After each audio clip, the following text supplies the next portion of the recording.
Love divine, all loves excelling, joy of heaven to earth come down. Fix in us thy humble dwelling, all thy faithful mercies crown. Jesus, thou art all compassion, beyond bounded love thou art. Visit us with thy salvation, enter every trembling heart.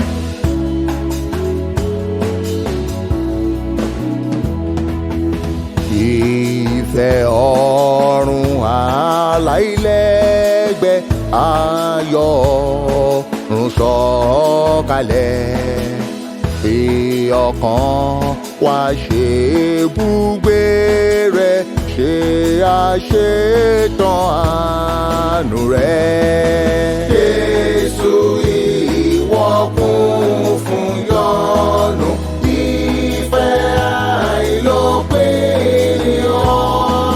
Fi ìgbàlà rẹ̀ bẹ̀ wá wò, wọnú ọkàn ẹrù wa.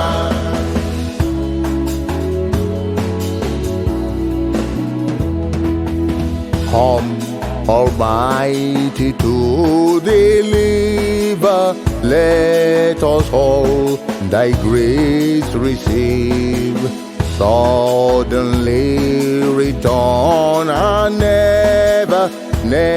nevermore thy temples leave. Thee we would be always blessing, serve thee as thy host above. Pray and praise thee without ceasing, glory in thy perfect love.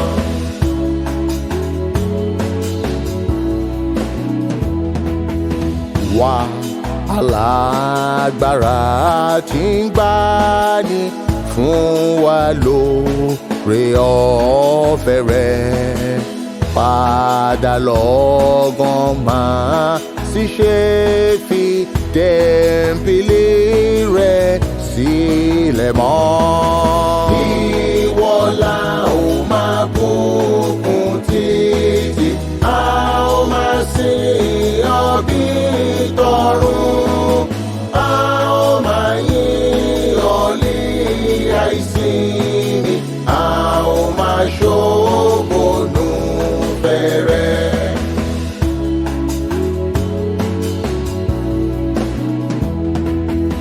Finish then thy new creation, pure and spotless let us be.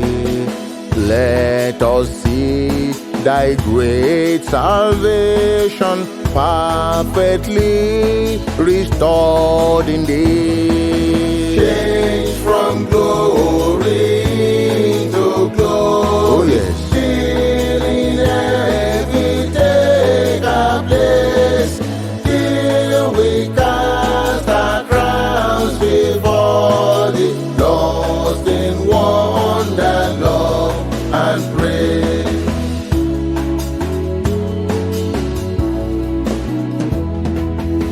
Yọrí iṣẹ́ àtúndá wa, sọ wá di àìlábàwọ́n. Jẹ́ ká rí ìgbàlà rẹ̀ là, ká di pípé nínú rẹ̀.